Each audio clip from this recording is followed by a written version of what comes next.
touches, he might. Yeah, I think that's most guys. I think most guys, we've talked about it as a team. You don't feel like you're getting the ball. The rest of your focus kind of wanes a little bit. I think that's human nature for most NBA players. You mentioned the paint touch rate. It was after the Houston loss. You mentioned wanted to be more organized offensively. It was a small sample of 3 games, but have you felt that play out over these past 2 games? Not at all. Not at all. And I don't know. I don't know what else to do. I do a lot of joysticking over there on the sideline. Yesterday I said, hey, let's run away toss and bring it up the left side. I want so-and-so in it. It was after a dead ball. It wasn't like I'm calling it on the fly. And we bring it up that side, and the person I want in the away toss isn't over there. It's just like, that's happening so consistently right now. I chalk it up to the holidays. The holiday food, expecting the brand? I don't know. Does it matter just for getting plays? Or guys not? I don't know. Yeah. I don't know. I wasn't a guy that forgot plays.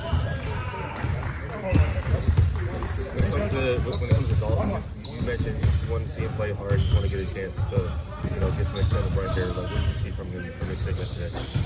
He had a couple good defensive possessions. I think you guys talked about Dan was asking about the role guys yesterday, and I think Jake's a great example of giving someone a blueprint and saying, hey, here's the things we want you to do, and then him going out and doing that. And I know since the first time we played at Phoenix, the game we won, prior to that game, we talked a lot about creating margins, and one of the ways we could do that was crashing, and we were really on about crashing. He was at a 39% crash rate before that game. He's at a 49% crash rate. Since that game, he's had a number of great offensive rebounding games for us. So that's all these guys. That's just like when we give you something to do outside of making shots, just do those things night to night, and that's how you can build consistency. Right? They just started. When you looked at the film from yesterday, just what stood out against Memphis? Our half-court defense was really good. Transition defense, not good. Throw-aheads were great for us. And it was, we're one of the worst teams in the league at touching the paint. I think we're 28th in the league in paint touch rate, but we're number 2 when we get there. So last night was relative for us, a very high paint touch rate game. And we scored, 1.2 points per possession when we touched the paint. I think it was our highest paint touch rate since November 3rd. So that was good. The other thing that stood out was we ran 12 ATOs last night, 8 of which we didn't run correctly. We tried to run 2 of them again, still didn't run correctly. One we tried to run a 3rd time, didn't run that correctly. So just a lot of slippage with execution.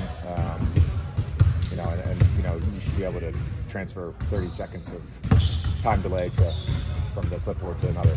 So that was kind of frustrating. I would assume there were ATOs you brought before prior to the season. Yeah, the only time we ever really run an ATO for the first time is like first play. We'll do something different for the first play. But yeah. Prior to down the stretch yesterday, we put Jackson on. Obviously, he had a strong night.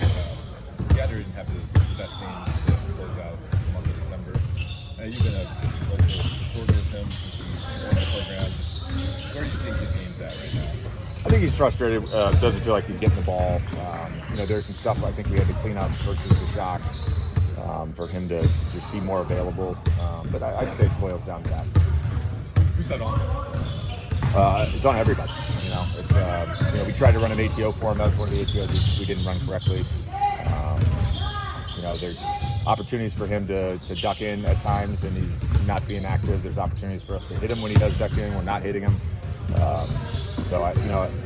That to me, it comes down to, is he going to be, active and engaged and, assertive? I think the trust level from the passer builds off that. But I think we've got to start the game trying to at least get him a couple touches before the 7-minute mark.